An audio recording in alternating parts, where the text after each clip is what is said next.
হাজার ১,৫০০ টাকার খাবার আপনারা ১০ মিনিটের মধ্যে বাড়িতেই বানিয়ে ফেলতে পারবেন। শুধুমাত্র কয়েকটা ব্রেড আর ১ কাপ দুধ দিয়ে এত দুর্দান্ত একটি রেসিপি আপনারা খুবই সহজেই বাড়িতে বানিয়ে ফেলতে পারবেন।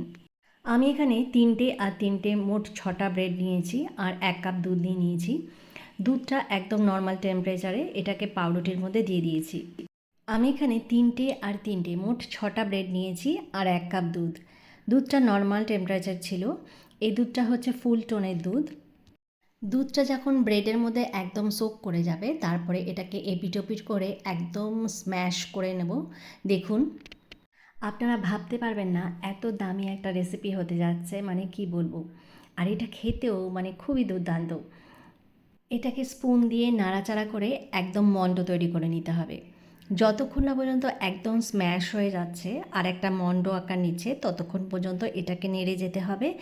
আর যে দুধটা দেওয়া হয়েছে সেটা যেন একদম ড্রাই হয়ে যায় আর এই মণ্ডটা একদম পারফেক্টলিভাবে হয়ে যায়। তারপরে আমি 1 টিস্পুন পরিমাণ বাটার দিয়ে দিচ্ছি। বাটারটা দিলে কি হবে, একটা স্মুথ টেক্সচার হবে, যার ফলে এটা লেগে যাবে না। বাটারটা দেওয়ার ফলে একটা স্মুথ টেক্সচার আসবে আর ভেতরটা একদমই ড্রাই থাকবে না, একদম সফট হয়ে যাবে। দেখুন কত সুন্দরভাবে হয়েছে। এরপর দেখুন আমি একটা প্লেট নিয়েছি, এরকম একটা ছোট প্লেটটা এরকমভাবে প্রেস করে করে আমি একটা শেপ দিয়ে দেবো। একটা রাউন্ড শেপ হয়ে যাবে আর একটা স্প্যাচুলা দিয়ে এরকম চারদিকটা এরকমভাবে প্রেস করে দেব। একটু সময় ধরে করতে হবে যাতে শেপটা একদম পারফেক্টলি হয়, একদম গোল আকারে হয়, তাহলে দেখতে খুবই ভালো লাগবে। দেখুন শেপটা আমার কমপ্লিট হয়ে গেছে। এবার আমি একটু টমেটো সস নিয়ে নেব। সসটাকে এর মধ্যে দিয়ে দেবো। এখানে প্রায় 2 টিস্পুন পরিমাণ টমেটো সস আছে। আপনারা চাইলে পিৎজা সসও দিতে পারেন, কারণ পিৎজা সস সবসময় অ্যাভেলেবেল থাকে না, এজন্য আমি টমেটো সসটাই দিয়ে দিয়েছি। চারিদিকটা একটু ছড়িয়ে দিতে হবে যাতে করে প্রত্যেকটা দিকে একদম প্রপোর্শনালি সমানভাবে পড়ে। আর কয়েকটা ক্যাপসিকাম নিয়ে নিয়েছি। ক্যাপসিকামটাকে একদম লম্বা লম্বা করে কেটে নিয়েছি, পাতলা পাতলা করে, সেগুলোকে এর মধ্যে দিয়ে দিচ্ছি। আপনারা ভাবতে পারবেন না এত সুন্দর হয় এই রেসিপিটা, মানে কি বলবো। আর এখানে আমি একটু টমেটো দিয়ে দিচ্ছি। আপনারা চাইলে অন্য কালারের যদি বেল পেপার থাকে তাহলে সেটাও দিতে পারেন। এরপর এর মধ্যে একটু অরিগ্যানো দিয়ে দিচ্ছি। অরিগ্যানোর ফ্লেভারটা এর মধ্যে খুবই ভালো যায়। এরপর আমি একটু চিলি ফ্লেক্স দিচ্ছি, অল্প করে দিচ্ছি। আপনারা যদি আরও বেশি খেতে চান তাহলে আর একটু বেশি দিতে পারেন।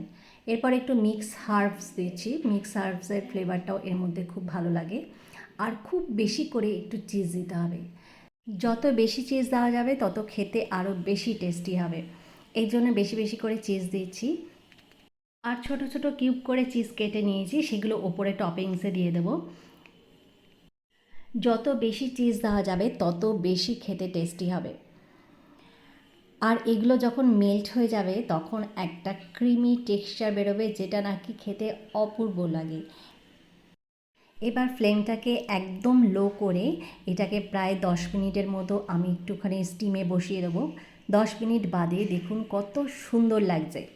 ঘরে বসেই আপনারা ১-১.৫ হাজার টাকার একটা এত সুন্দর রেসিপি আপনারা বাড়িতে খেতে পারবেন। বাচ্চারা প্রায় বায়না করে এটা ওটা খাবো, তো আপনারা এরকম একটা রেসিপি বানিয়ে খাওয়াতে পারেন। এর ফলে পয়সা আর সময় দুটোই বেঁচে যায় আর খেতে সত্যি বলছি অসাধারণ হয়। আপনারা অবশ্যই বাড়িতে ট্রাই করবেন আর আমাকে কমেন্ট করে জানাবেন যে কীরকম হয়েছে। রেসিপিটা কীরকম হয়েছে অবশ্যই কমেন্ট করতে ভুলবেন না। আবারও নতুন নতুন রেসিপি নিয়ে আপনাদের সামনে হাজির হয়ে যাব। আজকের মতো এখানেই বিদায় জানাচ্ছি। সবাই ভালো থাকবেন। Tata, bye bye and take care.